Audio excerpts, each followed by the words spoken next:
Hello everybody, I'm a little late, but today I'm here to review Kraven the Hunter, released a couple weeks ago as hopefully, the final film in Sony's universe of Marvel characters and Marvel villains.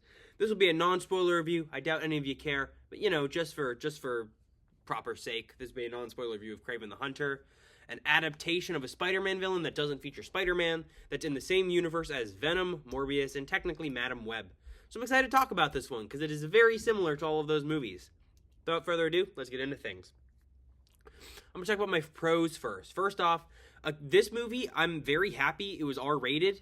Whenever they were doing scenes of just Kraven killing regular armed guys, it was actually kind of cool just watching him murder him in brutal, gory ways.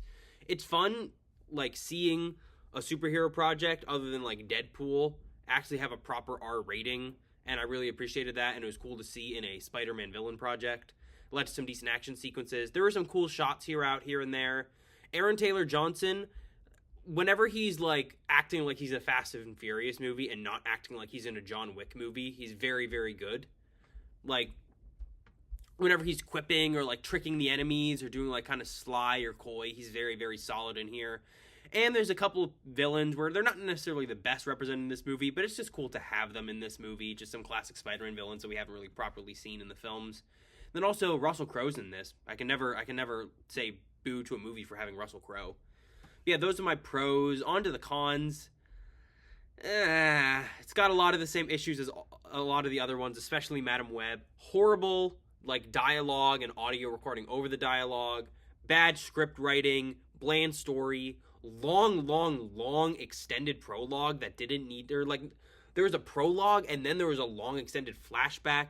And a lot of the actors are, like, not doing a good job. Like, it's a good cast, but a lot of them are, like, clearly bad script, bad direction, bad editing is not doing anyone any favors. So it's hard for anyone to truly try to have a good performance in this.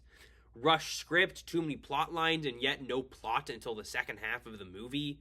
Kraven is so utterly different as a character in this film compared to how he is everywhere else. It's insane. Instead of being, you know, the great animal hunter, the great beast hunter who decides to hunt superpowered humans to be a greater challenge, now he protects the lives of animals and only kills bad humans who hurt others. Like, that's not Kraven the Hunter. Like, that's stupid. It's dumb. But, you know, it's frustrating, but there's some cool stuff here and there. It's a bad movie. It's a dull movie. It's a messy movie. It's a rushed movie, but we also don't care about any of the characters going on. Like Ariana DeBose's character Calypso, she doesn't need to be here. She serves no point in being here except for being here for the point of the story. There's one villain who's here and has weird abilities and it's never explained, and then all of a sudden they're gone. The villain is weird and makes weird choices even if the actor's trying his best. It's just a strange, weird, frustrating movie. I have no idea how they could release it in this state, but at the very least, at times the action can be fun. At times Aaron Taylor Johnson can be fun. And occasionally I was like, okay, that was kind of neat. But then like 2 minutes later, I was like, okay, that sucked.